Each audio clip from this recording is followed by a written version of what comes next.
السلام علیکم۔ کہانی کو آخر تک پورا سنیے گا، اور اگر آپ چینل پر نئے ہیں تو سبسکرائب ضرور کیجیے گا۔ ایک عالم فرماتے ہیں، میں گلی میں جا رہا تھا، میں نے دیکھا کہ ایک دروازہ کھلا، ماں اپنے بچے کو مار رہی ہے اور تھپڑ لگا رہی ہے اور کہہ رہی ہے کہ تو نے بڑا ذلیل کیا ہے، بڑا پریشان کیا، تو کوئی بات نہیں مانتا ہے اور نافرمان ہے، نکل جا میرے گھر سے۔ وہ بچہ رو رہا تھا، دھکے کھا رہا تھا۔ جب گھر سے باہر نکلا، ماں نے کنڈی لگا لی۔ فرماتے ہیں، میں کھڑا ہو گیا کہ ذرا منظر تو دیکھوں۔ بچہ روتے روتے ایک طرف کو چل پڑا، ذرا آگے گیا، رک کر پھر واپس آ گیا۔ میں نے پوچھا، بچے تم واپس کیوں آ گئے ہو؟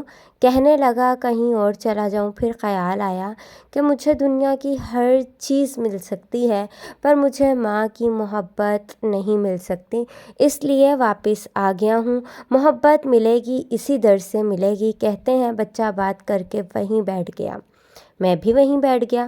بچے کو نیند آ گئی، اس نے اسی دہلیز پر سر رکھا اور سو گیا۔ کچھ دیر گزری، ماں نے دروازہ کھولا، بیٹے کو دیکھا دہلیز پر سر رکھے سو رہا ہے۔ ماں نے اٹھایا، کیوں دہلیز پر سر رکھے سو رہے ہو؟ بولا، امی مجھے دنیا میں کبھی ماں نہیں مل سکتی، میں اس دہلیز کو چھوڑ کر کیسے جاؤں؟ فرمایا، بچے کی بات سے ماں کی آنکھوں میں آنسو آ گئے۔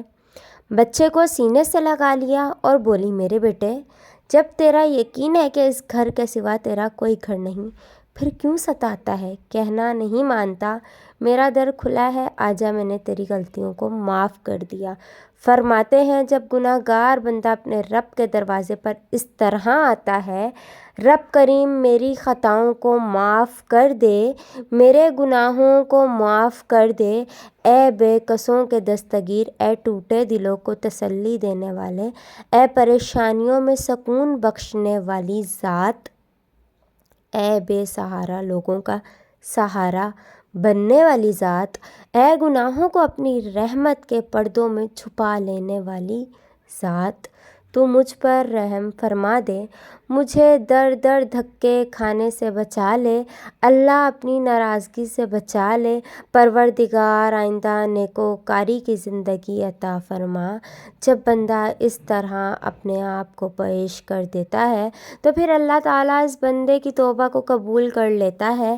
اللہ تعالیٰ ہمیں سچی توبہ کرنے کی توفیق عطا فرمائے، آمین یا رب العالمین۔ اللہ حافظ۔